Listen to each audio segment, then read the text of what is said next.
Quick post fight, we wrapped up the Shakur Stevenson match. I felt I wanted to share a couple thoughts. This won't take long because the fight didn't take that long. We didn't see it because you're skipping, paying for it. Let me just bottom line. This wasn't close. Shakur pitched a shutout. He got a stoppage, so I can't really even say shutout didn't go to the distance. Shakur looks like he's filled into the weight very nicely. Seems like this is the weight for him because in the lesser weights, he was nowhere. I mean, he was dominant as far as skill, but he wasn't getting him out of there like he's been doing recently. So I'm thinking he's filling into the weight very nicely. I mean, he seems to have stepped up his game like more than he did before because Yoshino was there. He was trying. He sure was trying his ass off. There was too much. Shakur had too much for him. Shakur was landing. He was way too accurate, way too fast.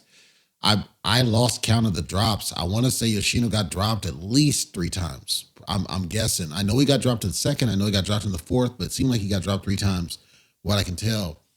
So the story of this is just Shakur was too much for this dude. That's the story. It was not that Yoshino wasn't trying. He was damn sure trying, but Shakur was too much. Now, the stoppage has got some people upset because some people felt it was a short stoppage or a quick stoppage.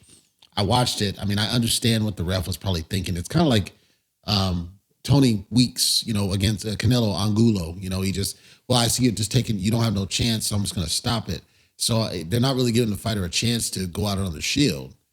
Yoshino didn't look like he was hurt by any of the stuff. He was just getting dropped, getting shots that he didn't see, and he would go down, but he wasn't hurt. He would get up, and he was fine. I didn't see him wobbled at any point. I didn't see him damaged at any point. It just seemed like he was way outclassed, and I think the ref felt like, this dude is just too much for you, and I'm just going to save you from yourself because this is just an embarrassing show, and a lot of people don't like that. They wanted to see Yoshino get a chance to go out on the shield. I'm kind of one of those. I'm in that camp as well. But at the same time, I kind of understand where the ref's coming from. It's like if you take a certain accumulation of damage, obviously that has a play on your career. I just felt like Yoshino didn't look like he was hurt despite being dropped. So he was still trying. He just didn't have a chance and at least let it go to a blowout, if nothing else.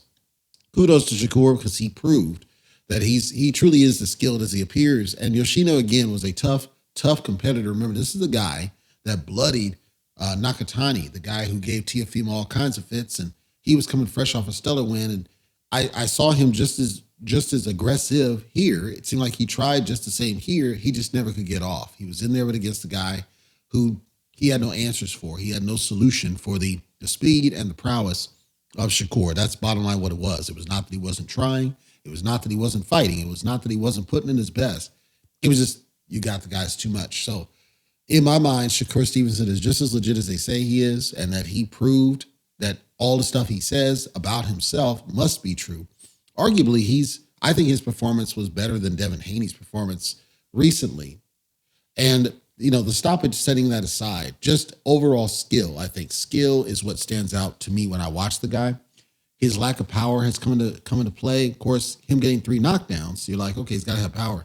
It wasn't that. It's that Yoshino never saw the shot. I didn't think it was a power knockdown. It's like he didn't see the punches coming, and then it's got dropped, and it kind of looked like he was embarrassed for himself, getting caught with these punches. I don't know if he'll get a chance to watch the fight. I'm sure they'll put some highlights up there. And again, Yoshino tried as hard as he could, but there was just levels to it. So respect and kudos to Shakur Stevenson. He's up there, one of the top guys, certainly in his weight class. Now we got to see where he goes from here and who he ends up contending with and who's going to want to get in the ring with him. I would guess most people don't want to get in the ring with the dude. So he's probably going to take a soft touch his next fight just because I don't think anybody's going to get in the ring with this guy. Hopefully he does get some sort of a step-up fight. We just saw Keyshawn Davis in a stellar, amazing performance. That was off to the side there. We know Frank Martin had an amazing performance. So it's not like there's not smoke around Shakur. The question is just who's going to be the right match and when are those matches going to happen? If they're going to happen now or later.